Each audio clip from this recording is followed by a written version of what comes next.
Bureau of Reclamation's Santa Cruz Water Basin Study. So thank you all for being here today. And what I'd like to do now is to do a roll call, and I'll name the PEG jurisdictions for those members. When you hear your jurisdiction, please unmute and say your name. Introduce yourself. Town of Marana. See them here. Okay. Town of Oro Valley. Yeah, this is John Spiker. I'm the Stormwater Utility Division Manager for the town of Oro Valley. I am present. Welcome. Pima County. Is that me made? Marie Light, Stormwater Manager. And town of Sahuarita. I don't see anyone here today. Okay. And the city of Tucson. Also absent. We still have several positions that are open, and 3 of them are open that we would like to welcome representation, and that would be from the city of South Tucson, which I don't see there, the Pasquayaki tribe, and the Tohono O'odham tribe nation, pardon me.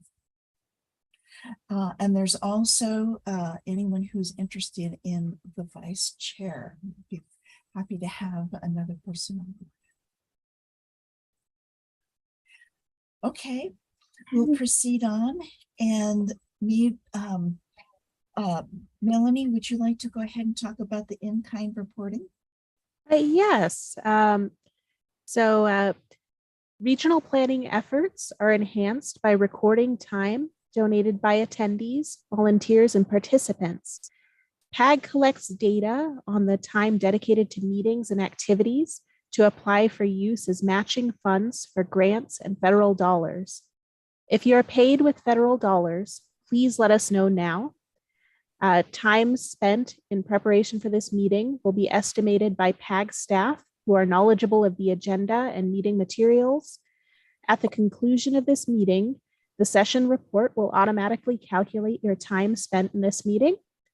Time spent working on PAG and RTA initiatives, programs, and special projects may also be eligible for consideration for matching funds. Thank you.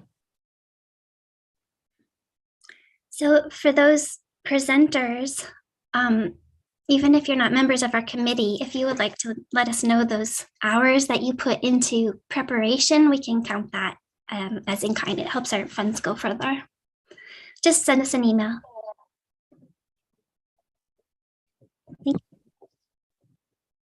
And I assume then you've also introduced everybody else who's on the call then? We have our speakers on the call and our PAG staff, and other than that, that's it. And then we have at least 12 on YouTube, but we can't see who they are right now. Okay. We'll go ahead and we'll do our next topic, which is water funding opportunities in the state of Arizona. The Arizona Water Infrastructure Finance Authority staff will summarize increases to state and federal funds for water, wastewater, and stormwater projects and review the updated requirements for the allocation of these needs. We really welcome you, Lindsay Jones, who is a senior program administrator for WIFA, and she has a bachelor's degree in conservation biology and ecology from Arizona State University and a master's degree in environmental science and policy from Northern Arizona University. Lindsay has been working at WIFA since 2019. And there's been some significant upgrades to WIFA, so we are very interested to hear your presentation. Take it away, Lindsay. All right, well, thank you so much. I appreciate the introduction, and I appreciate the significant upgrades to WIFA. I think I'll have to steal that line because there certainly have been some major changes. So I will just jump right into it. The first couple of slides, I figured I would just kind of give an overview of WIFA for those of you who may not be super familiar with WIFA or what we do here. So this first slide kind of gives an overview of the different funding options that we have. And actually just recently we have had to update this, which is why it is looking rather crowded there now with the list of funding options. So, you know, for the past 30 years or so, we have been working to distribute the Clean Water State Revolving Fund and Drinking Water State Revolving Fund. But we have these other new state funded programs like the Water Supply Development Fund, the Long-Term Water Augmentation Fund, and the Water Conservation Grant Fund that I'll be discussing a little further. So first, though, just an overview of the existing WIFA and our existing program. Like I said, we have our 2 state revolving fund programs. We've done over $2 billion in loans since 1989. And with that, we've given out over $100 million of principal forgiveness, which is, you know, grant-like funding that does not have to be repaid, just loan forgiveness to the borrowers. And we have borrowers all throughout Arizona and all the different counties. So the who is eligible for the SRF funds? It's pretty inclusive. It's going to be cities, towns, tribal entities, or special districts. We can't do any loans for federally owned facilities. It has to be a public water system or a publicly owned treatment works or wastewater facility to be eligible, or the entity has to be managing the stormwater. So if you're doing any sort of non-point source pollution prevention project, stormwater management, those could be eligible for the SRF funding. We can also work with private drinking water companies with some extra requirements there. But the only real one is the private wastewater that we cannot do loans with out of the state revolving funds. As far as who is eligible for, or what projects, excuse me, are eligible for state revolving funds, it's pretty inclusive as being anything really related to water or wastewater or stormwater in some way. It could include reuse and recharge. Any sort of watershed protection or restoration projects are going to be eligible for state revolving fund money, and it can be any project phase from the planning and design all the way through the construction phase. And then I also included, well, there's this slide that has a few pictures of typical types of projects that we do: storage tanks, booster pumps, meters. We can also do solar panels added on to like drinking water or wastewater facilities, recharge basins, reclaimed water projects, all sorts of different things. I did want to include this next slide because I think it gives a good overview of just how flexible we can be, especially on the Clean Water State Revolving Fund. There's just a ton of eligibilities. A lot of these we don't even have really people applying for, and we would love to see more applicants looking to do things, you know, like the silviculture or surface water protection and restoration. We can do all sorts of habitat protection and restoration projects. Just lots of really great eligibilities that we could be putting the clean water funds to use with. So a few of the reasons why borrowers have been coming to WIFA to use the state revolving fund is really because we are a subsidized loan program. We're always going to be able to offer a discounted below market interest rate with flexible loan terms of up to 30 years. And often we compare that with some portion of loan forgiveness. I think I have a few slides on how we allocate that principal forgiveness for the different types of projects, but it definitely reduces the overall cost, which is really important, obviously, for our communities in Arizona. We also offer a lot of technical assistance that is going to be combined once you apply for financial assistance with WIFA. We will try to throw in whatever technical assistance we can, whether that's hands-on assistance from WIFA staff through the whole process, through the application process, or we can contract out some work to engineering firms to get some design work done for projects, or to help comply with some of the federal requirements that come along with our funding, like Davis-Bacon wage reporting and American Iron and Steel reporting and things like that. We do have an option to do design loans out of our funds. So these would be 3-year loan terms with a flat 1% interest rate. So it's a really great low cost option to have the design phase of a project completed. At the end of the 3 years, the principal would be due, but what we typically see happen is it'll be rolled into a longer term construction loan, either with WIFA or possibly another funding agency. But again, a really great low cost option to get projects started.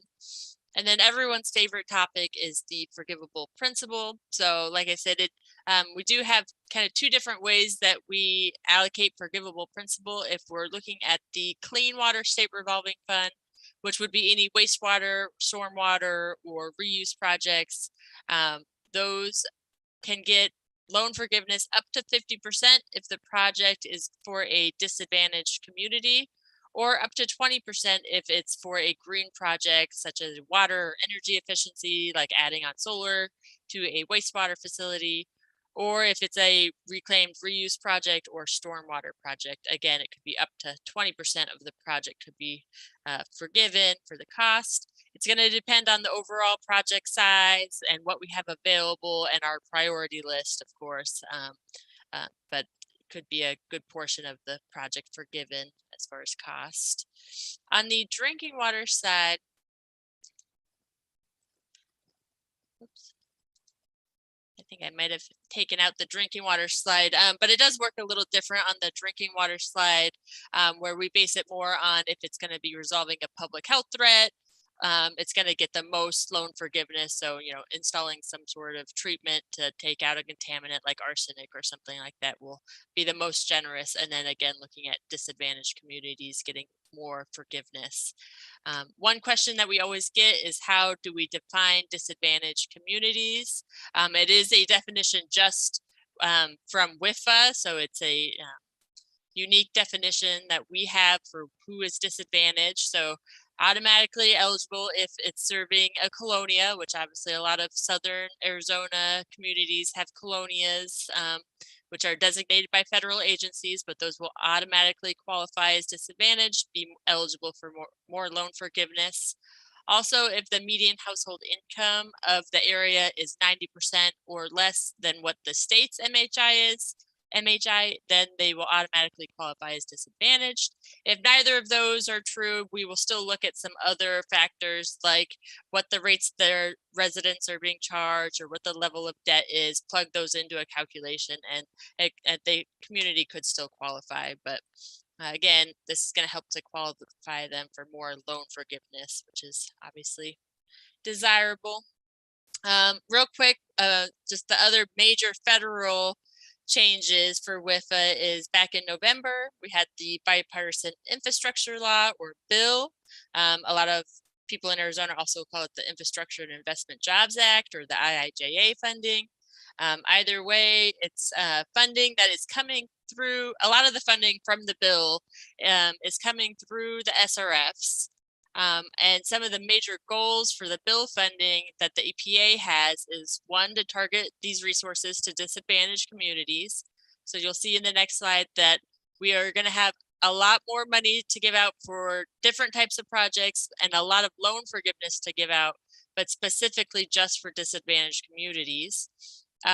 We're also wanting to make obviously rapid progress on lead-free water for all. President Biden has the goal to replace all of the nation's lead service lines. So we have a lot of funding going towards lead service line replacement and inventory projects. And then finally is tackling those forever chemicals.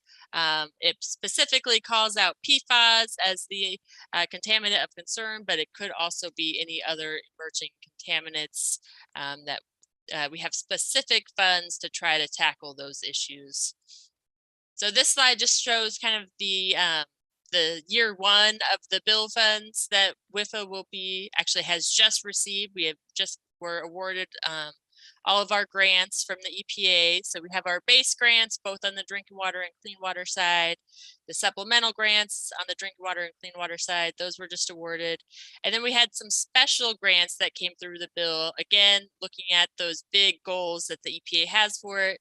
It has specific money set aside for emerging contaminants, both on drinking water and clean water.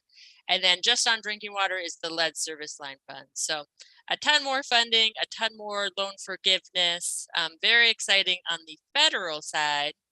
And of course, right, as this is all happening, we're also having a lot of really exciting stuff happening on the state side. So we had Arizona Senate Bill 1740 that just got signed by the governor a few weeks ago now. It's pretty recent here. So that has some major changes for WIFA. I won't go into everything that changed from SB 1740 for WIFA, but the big changes that are pretty exciting is we have the Water Supply Development Revolving Fund that was had some major modifications done because of this bill. That fund was established back in 2007 and has existed for quite some time under WIFA statute, but we never really had any money in it to do anything. We have money in it now. SB 1740 made some other changes that we're working through, but I'll have another slide or two on that fund option. We also have the long-term water augmentation fund. So this is that big $1 billion funding option that has been making some news lately, that the governor is really looking to augment our water supply, look at bringing in outside water, importing it into Arizona. So that's $1 billion over the next 3 years to do those types of projects. And then finally is the Water Conservation Grant Fund, which might be especially interesting for all of you. It is a brand new grant program that was actually passed with a floor amendment to SB 1740. So we are working quickly to try to get that set up, but it'll be $200 million of grant funds. And I have another slide or two to get into details on that. Just real briefly though, the Water Supply Development Fund, like I said, has existed for quite some time. We now have funding in it, so we're moving forward with getting it going. It is a state funded program, so there's not going to be any of the federal requirements like the state revolving fund has. But right now we're working on the changes that SB 1740 made. So it slightly modified who is eligible. So an eligible entity would be a water provider or cities, towns, counties, districts, commissions, authorities, or other public entities, as long as they're located outside of the active management areas of Maricopa, Pima, or Pinal counties, and they're doing a water supply development project. They could be eligible for up to a $3 million loan or up to a $2 million grant. And we're still working on, like I said, some of the changes that SB 1740 made to how projects are prioritized and things like that. So it'll be a little time before we're ready to start accepting applications for this one. But as far as what's eligible for the Water Supply Development Fund, it could be anything related to water rights, or it could be conveyance, storage, or recovery of water, reclamation and reuse. It could be replenishment of groundwater. It could be active or passive stormwater, and then conservation efforts. And that last bullet point was one that was added on with SB 1740. So again, very exciting, meant for rural Arizona to improve their access to water supply, improve water quality, water quantity, things like that.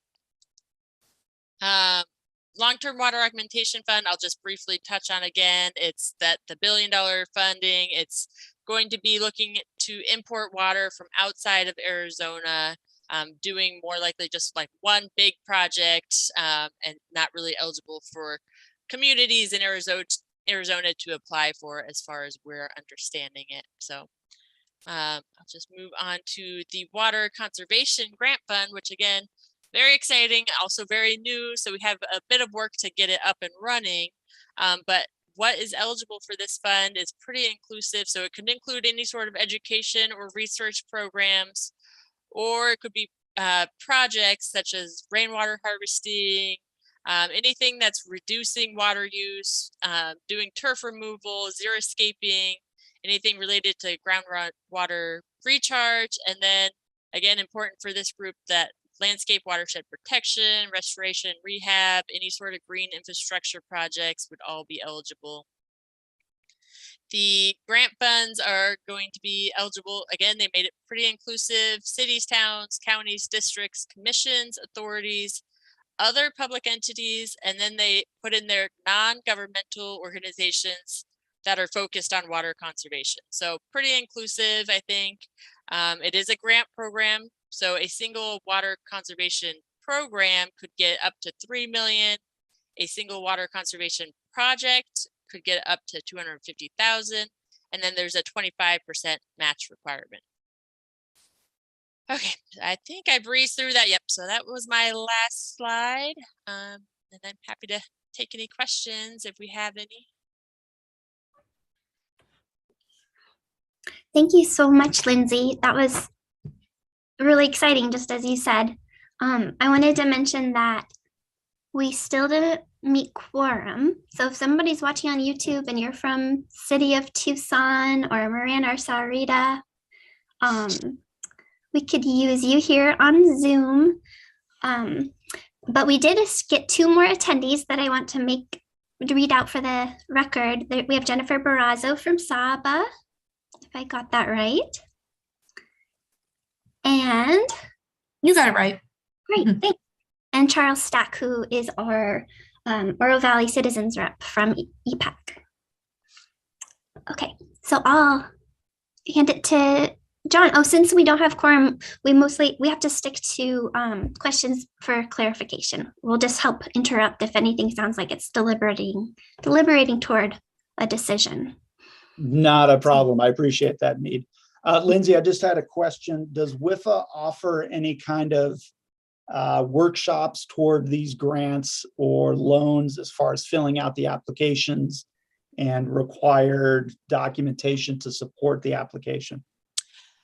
We don't. That's a great idea, especially with some of the newer grants and that's a great option for some of the newer ones that we'll have to look into. For the existing state revolving fund, because it's a loan program, it's not competitive.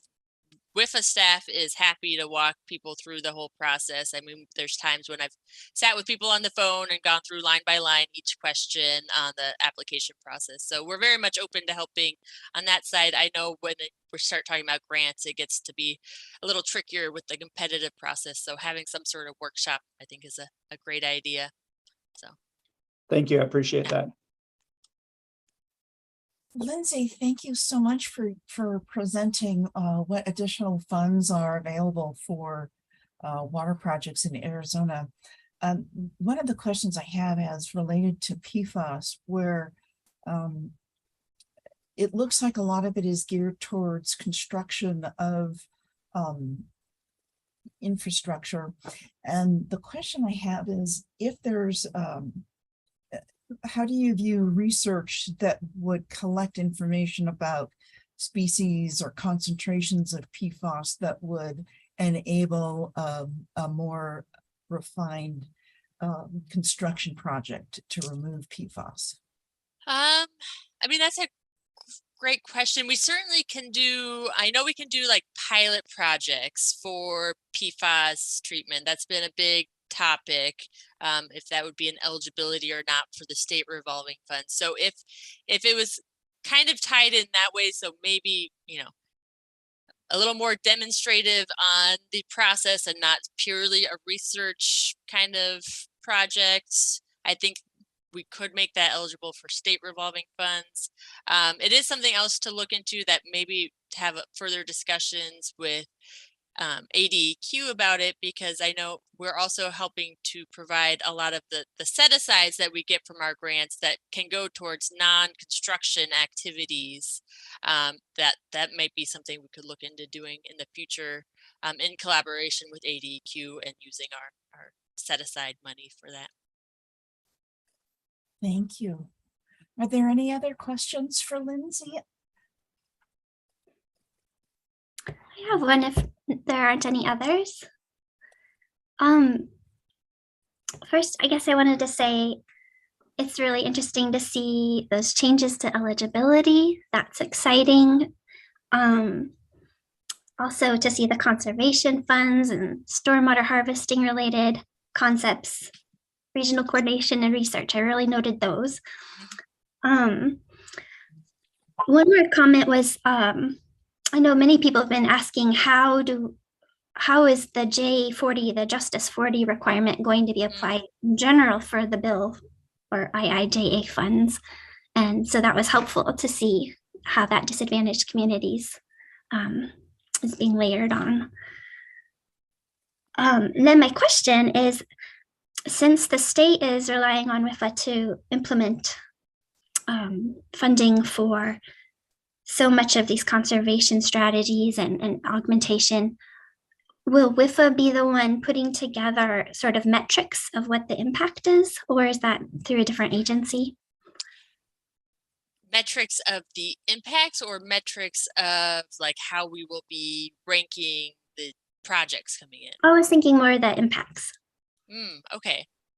Yeah, that's an interesting question. I haven't really thought about that. So it's like seeing what the end result of the conservation funds are, right? Yeah, we'll have to look into that. I mean, I think we will be doing a lot of tracking. There's a lot to get done, honestly, for the conservation grant funds that we're waiting. Part of SB 1740 also changed a lot of our board structure, and part of it also added on it'll be the Water Conservation Grant Committee, which will be a newly formed committee, which will obviously we need them to be all formed and seated and take a lot of direction from them. But yeah, there'll certainly be a lot of reporting out back. It is going to be, the grant funds are ARPA funds, so there's also some special reporting and other requirements for the conservation grant funds. So thank you. Yeah. You must have to have a lot of new stuff as well, I'm guessing. Yes, we are actually working on hiring. That absolutely. So it's a lot to get done. Yeah. Before we go to our next presentation, I'd like to ask you a question that it's kind of complicated. So if it's not clear, then we can let it go. But okay. One of the things that I saw in your identifying who was available for taking the funds is that there was a huge amount of funds that was to be invested in areas that are not part of the AMA. And the water use within the AMAs is very clearly defined for beneficial uses, whereas those areas that are outside the AMA, we are aware of foreign countries coming in and making use of that water and being able to take those resources outside as alfalfa or other products. Is there anything in the funding that would require that any of the outcomes of these projects be invested in Arizona economics? Is there a requirement that any of the funds, say that last part again? So if there was a project, would it be something that would be beneficial to the state of Arizona, or could a foreign country come in and ask for these funds to fund a project that would take resources out of the state? I see. I can't think of a scenario where that would be. I mean, the eligibility for who is eligible is certainly fairly wide.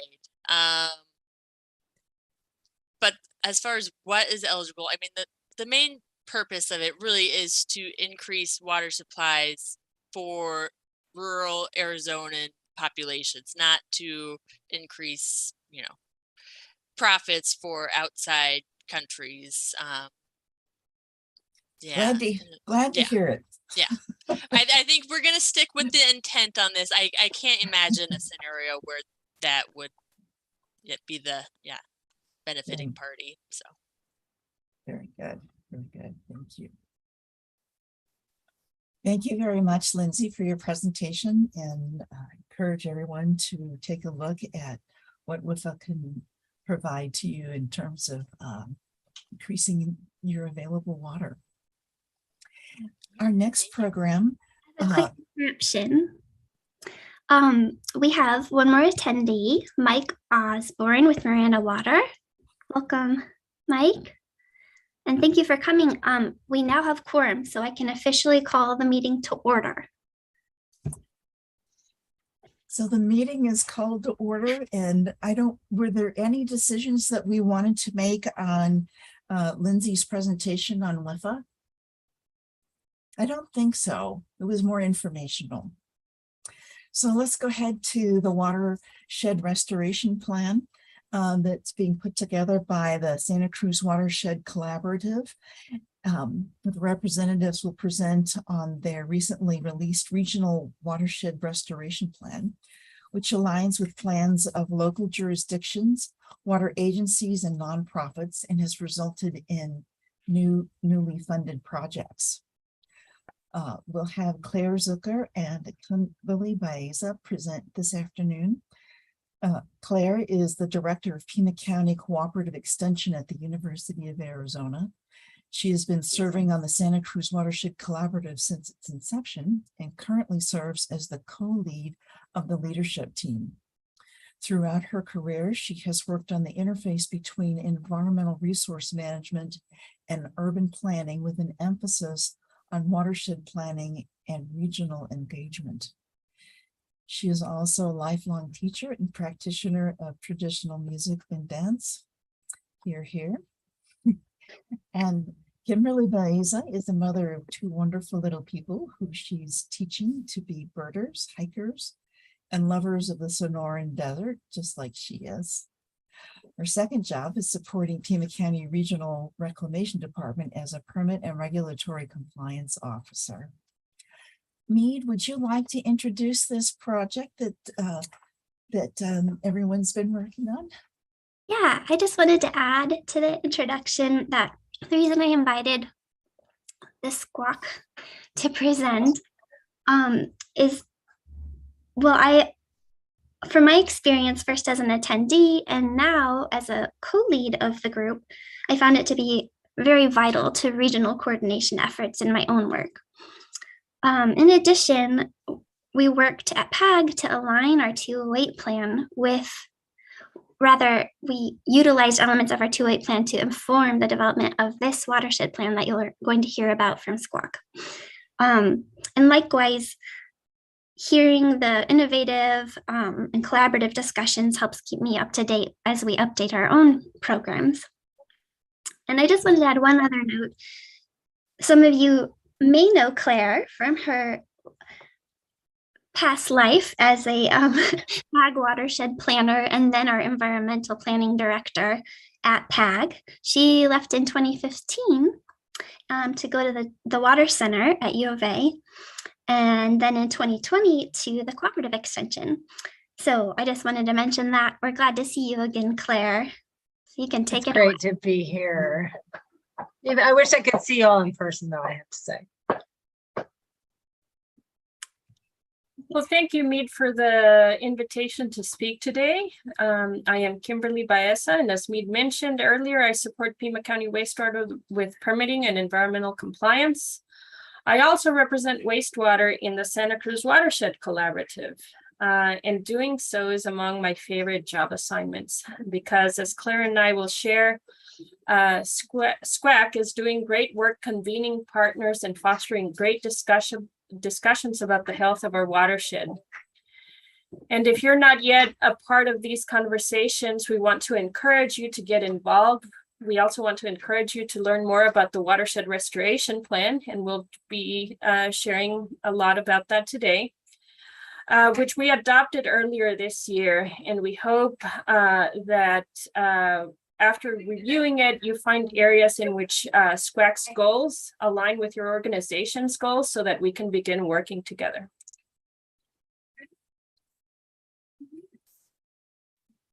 Okay, took a little while.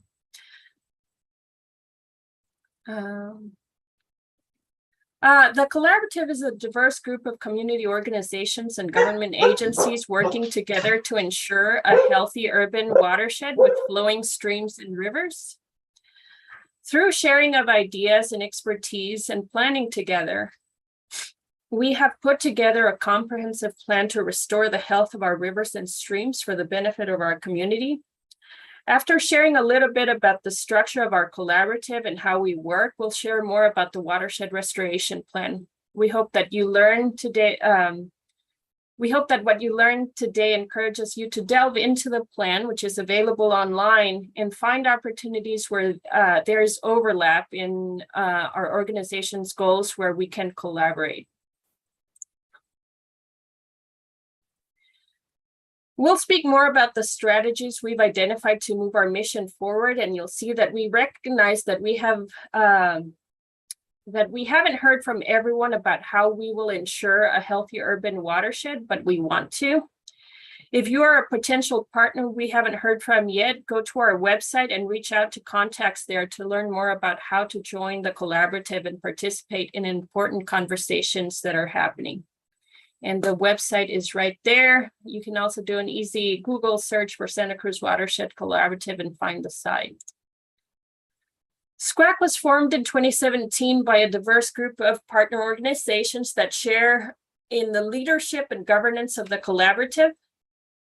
SWAC is volunteer-based, and a leadership team composed of partner representatives sets the direction of the collaborative, while voting representatives in the coordinating team support those decisions. We also have 3 working groups that further focus work in key topics.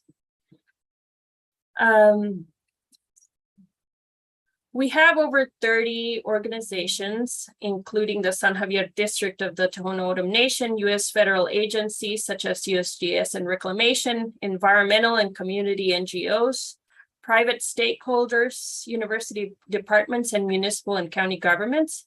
We value the diverse perspectives and expertise that our partners bring, and would welcome additional partners. If you don't see yourself there, as I mentioned, we'd be very happy to discuss how you may get involved.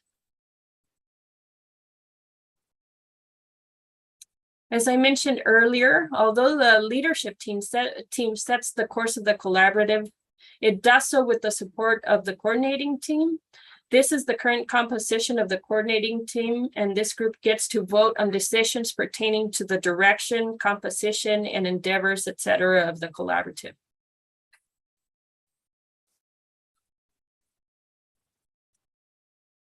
Excuse me. SWAC and partners have been successful getting financial support in the form of grants to support the work we do. A WaterSmart grant from the U.S. Bureau of Reclamation supported work related to the watershed restoration plan that we're going to talk about some more shortly. Additional grant-funded work is forthcoming, and that will revolve around identifying and vetting restoration projects in the southern portion of our watershed.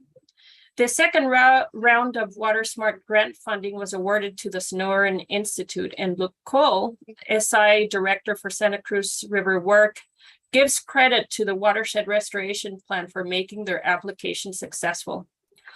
I want to recognize, too, that entities like Tucson Water, Town of Marana, Pima County, Sonoran Institute, and others listed here have provided annual monetary contributions for which we give thanks. And now Claire will delve into the watershed restoration plan. Thank you, Kimberly. I'm going to talk a little bit about the water restoration plan and how it links to SWAC as a whole, to our mission, our vision, and then we're going to go back to Kimberly to talk about the specific strategies in the plan. So this is sort of how the watershed restoration plan evolved from the Santa Cruz watershed collaboration.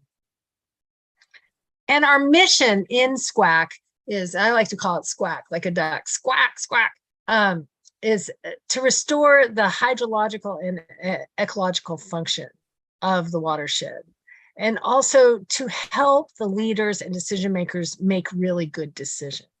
So a lot of people are involved in those decisions, a lot of different agencies, but without context, it's really hard for them to know, well, what is the lay of the land? How are others in the region approaching some of the same problems? So this coordination was sort of the goal of the watershed restoration plan. And it was built out of a number of meetings where stakeholders particularly said that they wanted this kind of collaboration. So if you look back on this process, it's almost a 5-year process if you start at the beginning. Shortly after those interviews, we formed SQUAC. We brought our partners together. We worked on a vision and a mission and shared goals. And I'm going to cover some of that. And then there were a number of annual forums that we're still having and biannual forums that we have. And then virtual water planning sessions.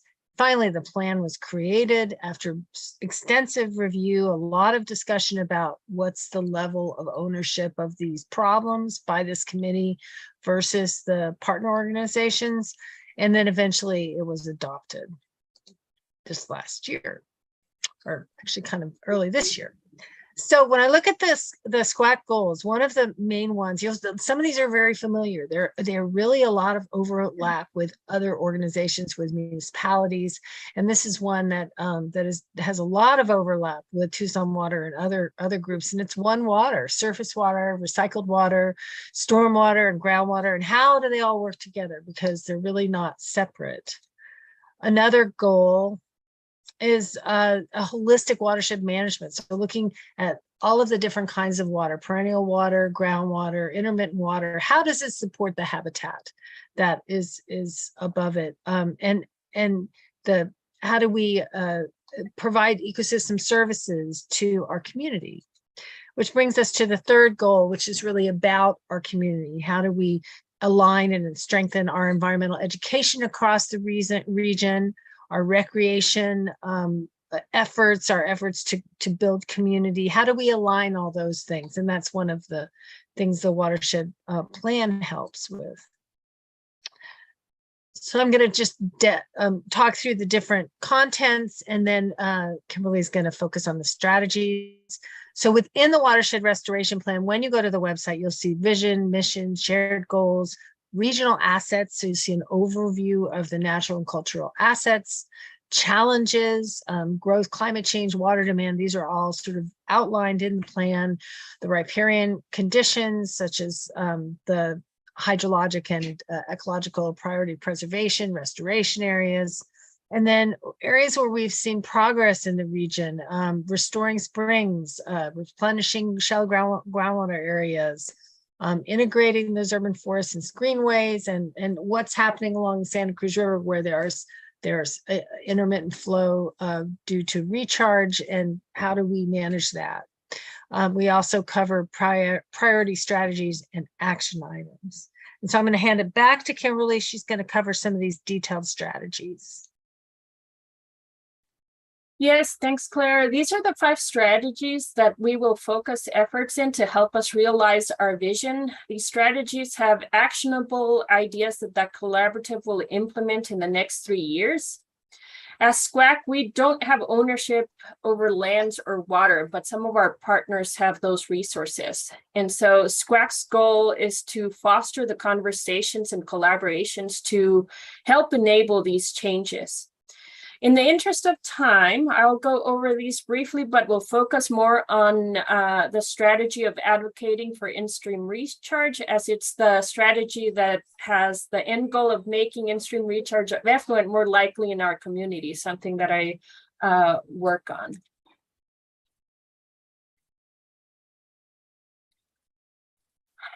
We recognize that our watershed is diverse, and there are voices within our community that we need to hear from and learn from when we're having conversations about the health of our watershed, and when we're making decisions that impact the health of our watershed.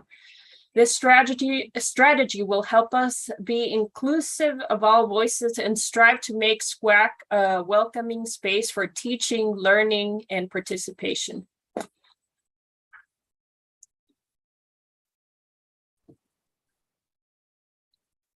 Some partners are already doing great work in this area, in the area of invasive species removal and control, but there's much more we can do as a community to tackle invasive species that threaten our many ecosystems. Many of our partners already have robust programming around recreation and environmental education. We recognize the importance of getting outside and learning about our local environment as key to fostering environmental stewardship in our community. This strategy, excuse me, I'm struggling with that. This strategy centers around coordinating partner outreach activities.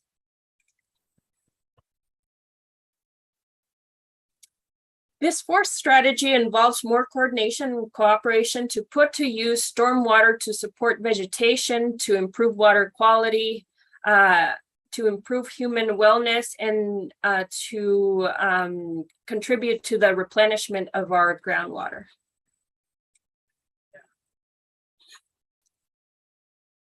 And I'll try to be brief, providing an overview of this strategy. At the heart of the issue is that when effluent from a water reclamation facility is discharged to a stream bed, Arizona law limits the amount of credit to 50% of what goes into the aquifer. So no other source of water gets the same treatment under Arizona law. That goes for CAP water, etc.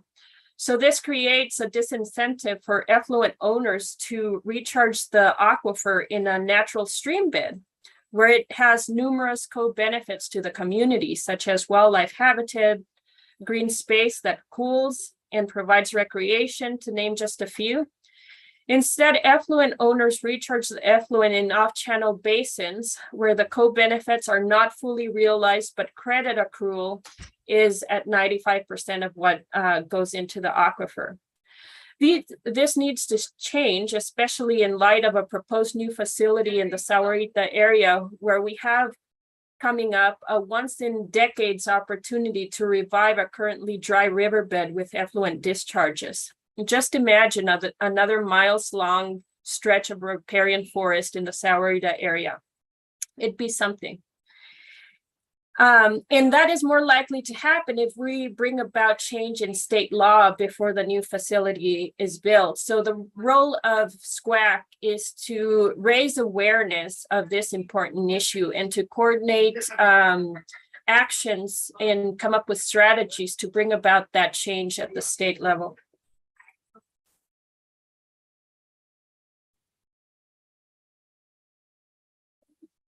In summary, the Watershed Restoration Plan does not dictate, but is the result of finding points of shared vision and strategies to improve our watershed. Each partner can utilize the SWAC network and idea sharing to inform decisions when we update our own adopted agency plans. Partner organizations are already realizing the benefits of the free participation in SWAC, as many grant funding opportunities require that a nonprofit partner cooperate in a project, and SWAC can provide that. Yeah. Another is that some grants require that a plan be adopted and developed and adopted first by diverse stakeholders in a watershed collaborative with an established framework. And again, SWAC provides that, and this plan provides that. We understand that individual water stakeholders have the authority and responsibility to shape their own plans, but we believe better outcomes for all are possible by collaborating and working together. The Watershed Restoration Plan is a living document that will continue to update and shape with our partners. We are grateful for the partners who have shaped it and invite others to learn about it and help implement it, as well as shape future versions of it. And back to Claire. Great. So let's see, I think she's covered all of this slide. I'll move over here, and just to give you a little background on all the different things that we've done. And I just want to say this is this really, in my experience in the past, it's pretty rare to have all these people coming together from all these different partners and creating something as a collaboration rather than working under a single jurisdiction, say. And so there's nobody really in charge. Everybody's collaborating. We switch around who leads meetings, we switch around who comes up with ideas. It's really quite a great process, actually, although it takes a lot of energy, right, Mead? So the vision, the mission, and the goals, and you're saying yes? Is that why you turned on your camera? Yes. She and I are co-leads, so we do a lot of this stuff. So we've got governance and frameworking. We've got shared partner funding, semi-annual forums, monthly working groups, watershed planning map that we created. There's also story maps on the website, which are really fun to look through. I think you'll enjoy looking at them. And then, of course, there's the watershed restoration plan itself. Also coming up, we have these two events, and I don't think I can, there's no chat, so I can't put the link in. But if you go to our website, can you do that? I don't know if you can do that kind of thing on I'm here. sorry, we can't. Yeah. Okay. Well, anyway, if you go to the Santa Cruz Watershed Collaborative, just Google that, you'll find it. There's these two field trips, and these are going to be wonderful. We'll walk along and talk. We have time to talk to each other. One looking at the benefits of river recharge, and one looking at springs and shallow groundwater areas up along Sabino Creek and Agua Caliente. We also have a couple cool things coming up. There is one thing, a grant, a Bureau of Reclamation grant, which will be led by the Sonoran Institute, and is for $100,000. And because of this adopted plan, part of that it was justification for getting this grant. And that's one of the things we want to put out there for you when you're looking for grants. If your organization's a partner, you can use that to demonstrate your regional contextualization and collaboration. That's often very important when seeking grants. So these are a couple discussion questions that we like to sort of think of as a springboard for discussion, which I guess we can have since we have quorum. But how do we enhance this watershed scale collaboration? Who's missing? Who doesn't know about these forums or these field trips that help us get together? And who's out there working on perhaps thinking about restoration and doesn't have a context for how it's happening elsewhere? And then what actions can we do from SQUAC's perspective to help advance your restoration efforts? Are there things that you have come across that are missing, information that's missing, or people that maybe you need to get to your table when you're pursuing restoration efforts? So these are some points of discussion. And I did want to see, I want to advance. Yeah, and here is the Gmail if you can join our listserv and learn more about our collaborative. So I would welcome any questions and discussion at this point.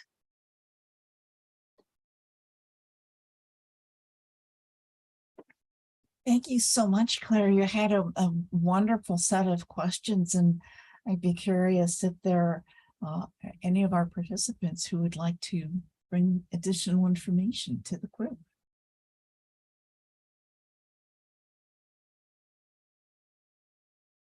I'm curious if anybody out there has already seen the plan and used it, or if you've tried to do something and wondered if there was something like that out there.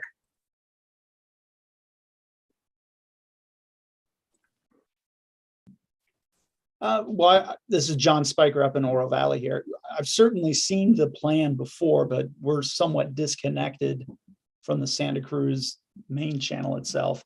But I guess my question, Claire, kind of revolves around how far outside of the watersheds might this work be applicable?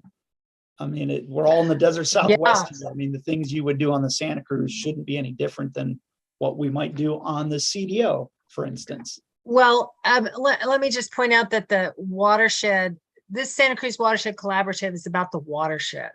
So it includes the CDO and it includes that whole area up there. Yeah, I don't have the exact map up, and let me open it up. I don't know if I can share my screen. Hold on a second. I was just there. Well, I think one of these pages has one of the I don't know if you can go back to the slideshow. Maybe I can get back to it and show you the exact boundaries of our project area. I know it's pretty big. It's big. And so we also are looking at, we're looking at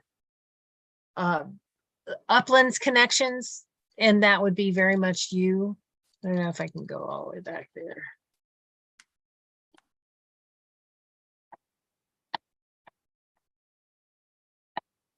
Oh, I think you're into the next slideshow already. Oh, it went past. Yes. Sorry. Okay, there you are. All my clicking. I saw on the right coming up. Let's see. Yep, there it is. See that? It goes all the way up to Casa Grande. I guess it doesn't quite cut into your area, but it goes all the way down here. Or is that, maybe that's it. I can see the CDO in there. It Yeah, does. okay. We're Yeah. on the fringe in there, but we're in the area. Yeah, so it's a really big area, and we have a lot of discussions about the uplands, importance of upland springs, and that's one of the field trips we're going to be on. So over at Sabino Canyon, but it's going to be addressing that kind of question. What's happening in the springs and how is that connecting to the groundwater, and how do we manage those springs so that they continue to serve the basin as a whole? That's going to be one of the topics. And Mead might be able to offer more on that. And I think, Claire, that's, I guess, where I'm coming from, the education to folks who might not be directly impacted by the Santa Cruz itself, if you will, but are contributors to the watershed. For sure. Helping those organizations understand there are still things you can do and help restore the watershed itself, even on your own little community that might be not adjacent to the Santa Cruz, but certainly feeding into it. Yes, definitely. I don't know if any of the others on the watershed would like to comment, or if there are any other questions, comments. I could add, I suppose, we hope you join the tour, not just to learn, but to provide your own experience as well, because we have really productive conversations as we walk along. For example, when we go to the Irvington discharge site at the Heritage site on the Santa Cruz River, that is a TARP discharge. And so we are going to have some PFAS discussions, and some of you, I know, are experienced in that area. And so it'd be really great to have your voice there. That's a good point. Very often when you hear about a field trip, you think, oh, I'm going to go learn something. It'll be a one-way street. But this team is very collaborative. There's a lot of effort to help people share their ideas as well.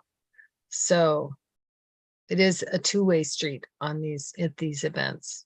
Real opportunity to integrate across our silos. Well, thank you, Claire and Kimberly, for such a wonderful presentation. Each time I hear about the collaborative, I'm really impressed with the breadth of work that's being done. Well, thank you. We appreciate that. Yeah. I think it's important work. Yes, it is. Thanks for having us. Yes, especially, I mean, the technical work is certainly really important. And I think the network that you're forming amongst the community is also really, really helpful. Thank you. Our next presentation is for the PAG 208 action plan. And PAG staff will provide a brief annual update on the top water quality issues and accomplishments to be incorporated into PAG's area-wide water quality management plan, which is the 208 plan, and water quality and management efforts chapter. All recommendations will be recorded in the annual administrative update of the 208 plan in Appendix B. Feedback also aids the annual updates to EPAC top issues. Melanie Alvarez is one of our presenters, and she has a background in and passion for environmental science and has worked in PAG's watershed planning program for 12 years. She wears many hats in her work at PAG, covering topics such as riparian health, water quality planning, stormwater outreach, including illustration, and even that witch's hat you see in her office. Mead is the sustainability coordinator and manages many facets of the PAG integrated watershed planning program. She has 2 decades of work experience in her career. Her cheesiest Halloween costume at work may have been dressed in a jogging costume cloaked with garbage as stormwater runoff. Thank you for your humor here as we head into the Halloween season. We're into Halloween here. You can tell. Should I take it away? Say good afternoon again. First of all, before we get started, I wanted to just remind people or let you know, if you haven't heard of the 208 plan before, what it actually is. So what it does in general is integrate planning among our local jurisdictions and different water areas, groundwater, surface water, effluent, etc. It's basically an action plan for water quality issues. And we like to harken back to history, the 70s, when the Clean Water Act established 208 planning. And at that time, there was many failing private distributed wastewater systems causing water quality issues. And this regulation required there to be regional planning for that permitting system. So we like to think it was a contributor toward us having a large source of public reclaimed water and flowing rivers that are clean. And so basically this plan formalizes a process for that permit review and coordination.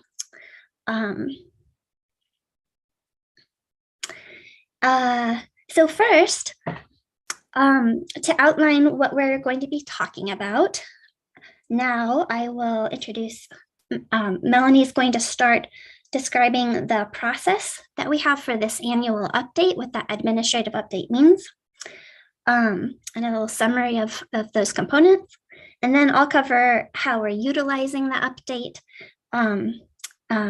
such as in the EPAC issues list. So take it away, Melanie. Hello. So first, going through the process for the administrative updates. So PAG's 2020-208 plan, which was adopted in 2021, introduced new procedures for conducting annual administrative updates. These procedures require that we notify PAG committees about the opportunity to provide updates and to review the changes that we make, which is what we're doing today. As opposed to comprehensive updates, which involve updates to the entire 208 plan, including policies and procedures. These administrative updates are essentially data updates. So they're smaller scale and they are intended to be very efficient. They do not require PAG Regional Council, ADQ, or EPA approval like a comprehensive update would. So for the purpose of these updates is to keep the 208 plan up to date. This will make comprehensive updates much easier in the future, as the data would require less time and effort to update, since we're going to be keeping it as updated as we can every year.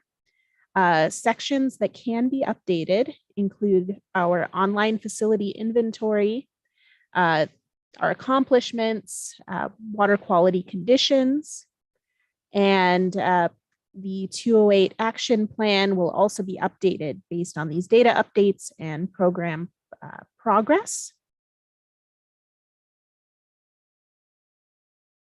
So the sources of the updates include our local designated management agencies, or DMAs, which are local governments that are certified to design, operate, and manage wastewater facilities within their management areas. And these currently include Pima County, the town of Marana, and the town of Sahuarita. We also gather updates through the Watershed Planning Subcommittee, our Environmental Planning Advisory Committee, and then 208 consistency reviews, coordination processes, and amendments, which determine whether certain wastewater and discharge related permit applications are consistent with our 208 plan, and provide an avenue for these to become consistent if it's determined that they need to be consistent with our plan. And in addition, we get information from ADEQ notices and major news updates, and newly completed studies within the region.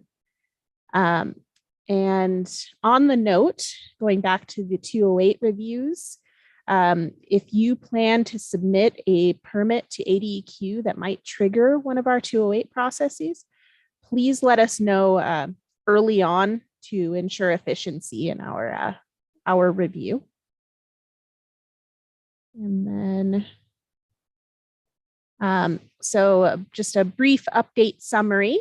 Thus far, we have updated our data sources and links within the plan, fixed a lot of broken links, and updated to the most recent reports that include water quality and other data.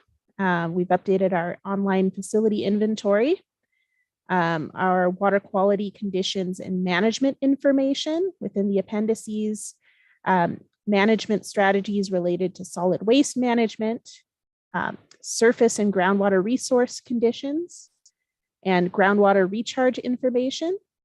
And please note, this isn't a comprehensive list of what we've updated so far. We can still include your updates and would appreciate a review of the updated content before it's finalized.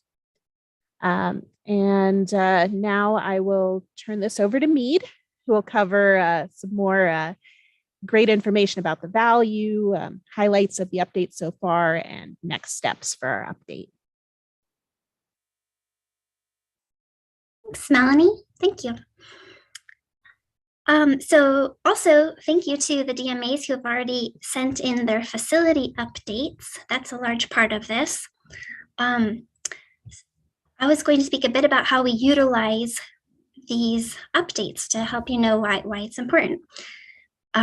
First of all, within PAG's process, we have an annual issues list update in the EPAC committee, the Environmental Planning Advisory Committee, that Watershed reports to.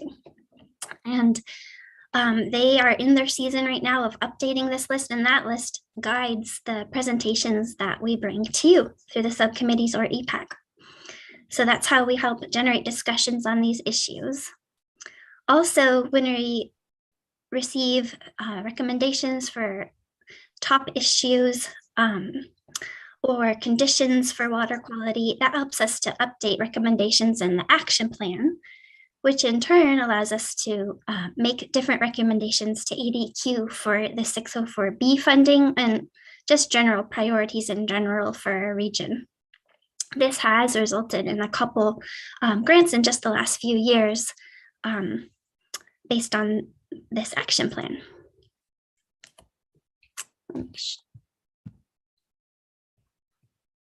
So now just for a few highlights,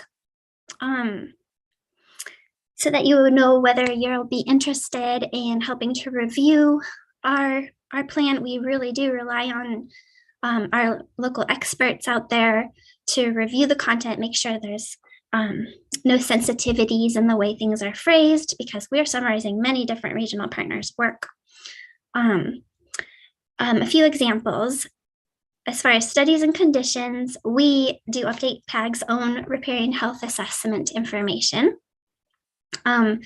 For example, we continue to recommend that drought triggers and responses for our local water providers be considerate of local drought conditions in addition to Colorado River conditions, because some decisions,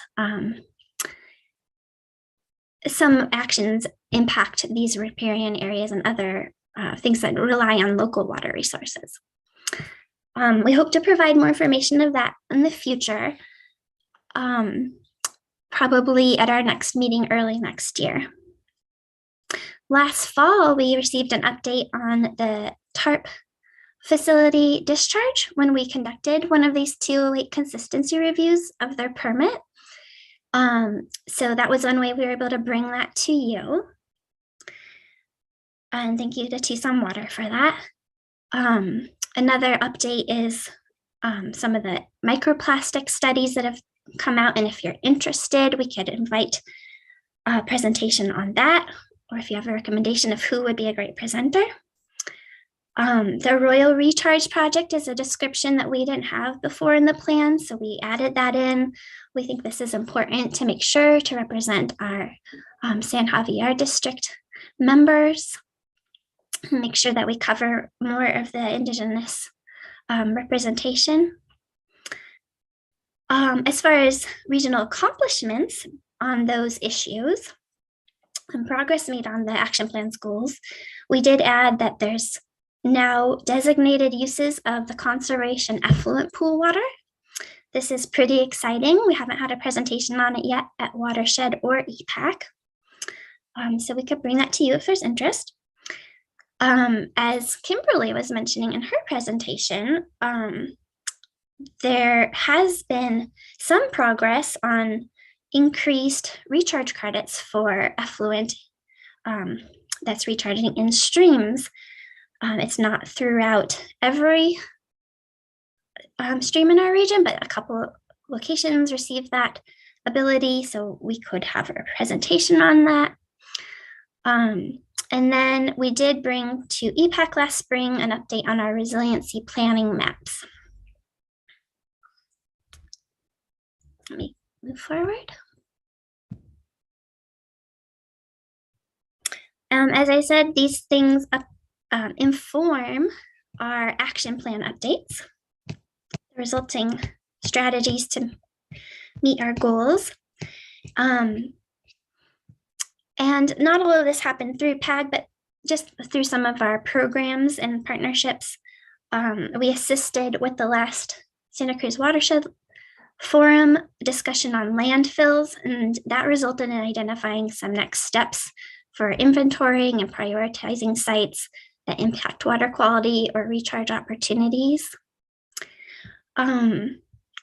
One of those grants that I mentioned we recommended and received funding was a stormwater details and specifications update to include green infrastructure and LID, low impact development approaches that have been adopted by our local jurisdictions.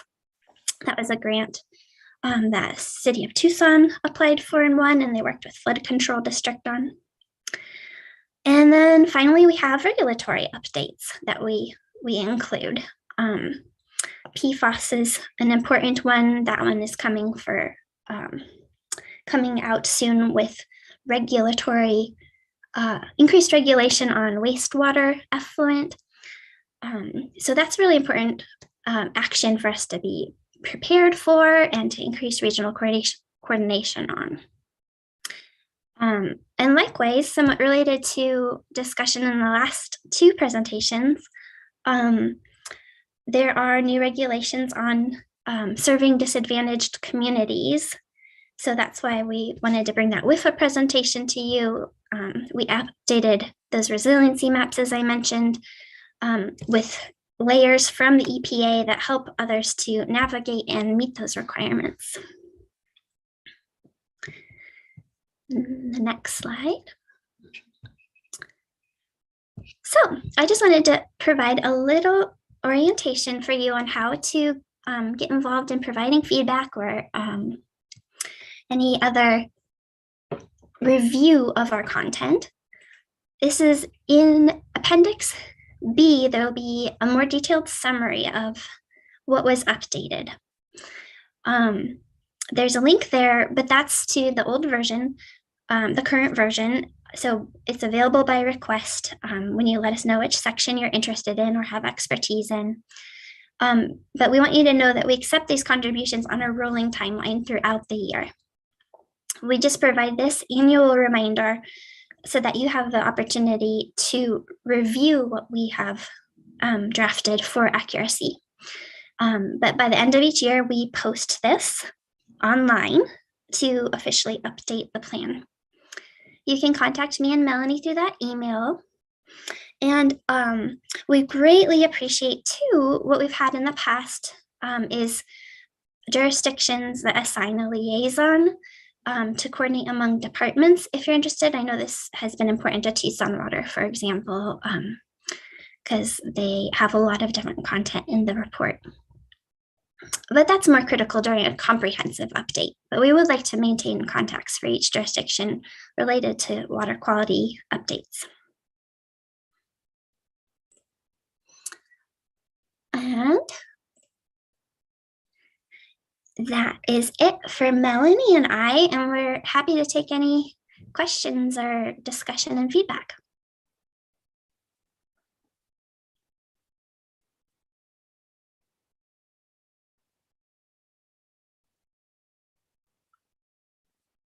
I don't see any hands up yet. Thank you, Mead. I did want to ask you about the 208 action plan. We have your email address there and the link to your website. Did you specify a time frame that you wanted people's comments back, if they had any? Yeah, if you would like to review, we want to post them at the end of the year. So I would appreciate if anyone who's interested, let me know right away, because we would like to get that review completed by the end of November. And then we'll go through a process of making sure all the edits are in place and posting them by the end of the year. Very good. Do we have any other questions for Mead or Melanie about this last presentation? Well, thank you very much. And what I'd like to encourage you is that if after this meeting you have a thought about seeing additional topics that you have curiosity about that would be useful to you in your job, please forward that to me and we can add that to the agenda for the next Watershed Planning Subcommittee. And also, I know that they are looking at the annual environmental issues list, and that should be finalized by the end of this week. So is there anybody here who has not received a copy of that and would like a copy before we go?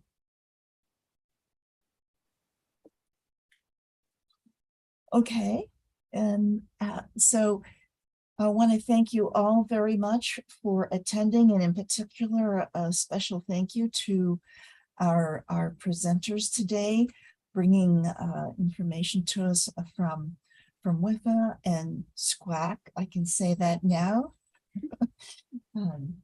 Thank you, Claire and Kimberly and Lindsay and Mead and Melanie for your presentations today.